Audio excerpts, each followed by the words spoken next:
Welcome my little friends, my dear students.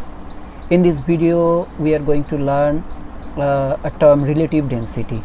Here we will learn the definition of relative density, its mathematical form, and how it can be used to say something about flotation and sinking. So let us start the video.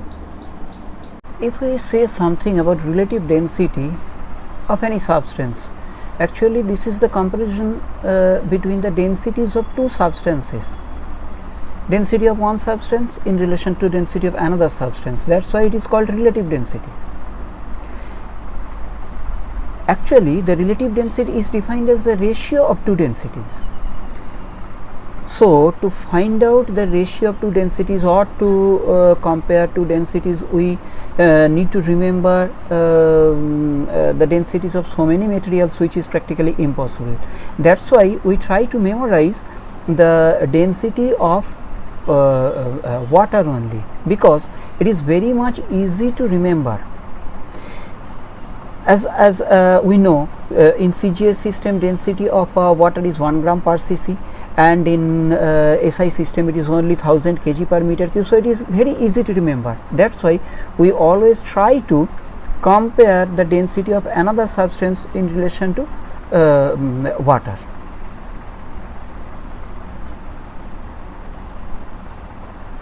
Now we have to remember that we must consider the density of water at 4 degrees centigrade. Why, I will tell little later. Now the relative density can be defined as the ratio of density of any substance to the density of water at 4 degrees centigrade. So mathematically it can be written as density of a substance divided by density of water at 4 degree centigrade. Now this ratio is the ratio of two same physical quantities density.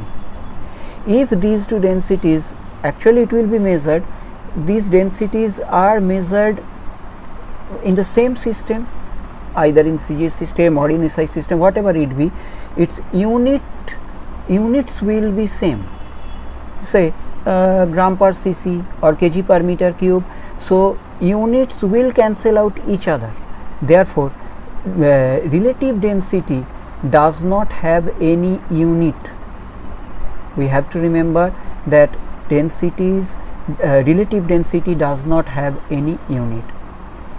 Now here we must remember that density of water is taken at 4 degrees centigrade, because at this temperature the density of water is the maximum.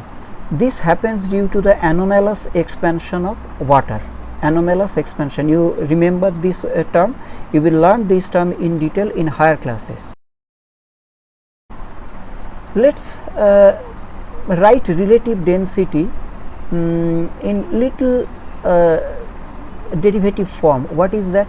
Density of a substance by density of water. If we write density of the substance, the mathematical formula, mathematical expression of density of substance, that is mass of the substance by volume of the substance. Similarly density of water is mass of water and volume of water at 4 degrees centigrade.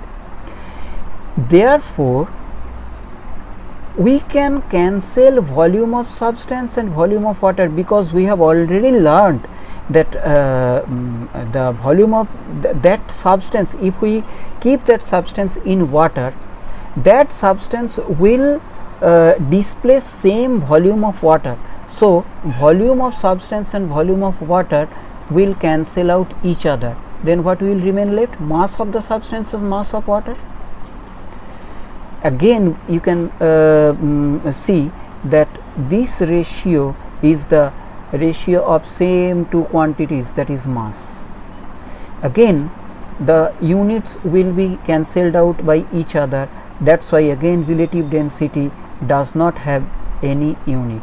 Actually relative density does not have any unit, because it is the ratio of two similar substances, similar quantities, same quantities. Now relative density or the concept of density can help us to say about flotation and sinking. Remember, if the density of any object is more than the density of any liquid in which the substance is kept, then the object will sink. I have given one example: an iron nail will sink if it is kept in water, because the density of iron nail is greater than the density of water. If these two densities are equal, then the object will submerge. Submerge means neither the object will float nor it will sink. I have given one example, a drop of olive oil. Many other examples can be given. I have given one. Another case is where density of the object is less than the density of liquid, the object will float. Plastic cap, you have seen the plastic cap, or cork, or many other things, the thermocol, piece of thermocol, which we see lighter object can float. Actually they float. Here, as the densities are compared, then we can say something about flotation and sinking in terms of relative densities. See, if density of the object is more, then relative density is greater than 1. In that case, definitely object will sink.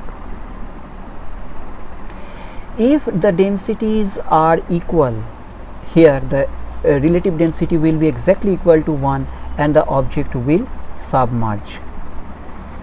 And the third case and the last case is where the density of the object is less than the density of liquid, then relative density is less than 1 and the object will float. So when relative density is greater than 1, object will sink. If relative density is 1, the object will submerge. If relative density is less than 1, the object will float with respect to a given liquid.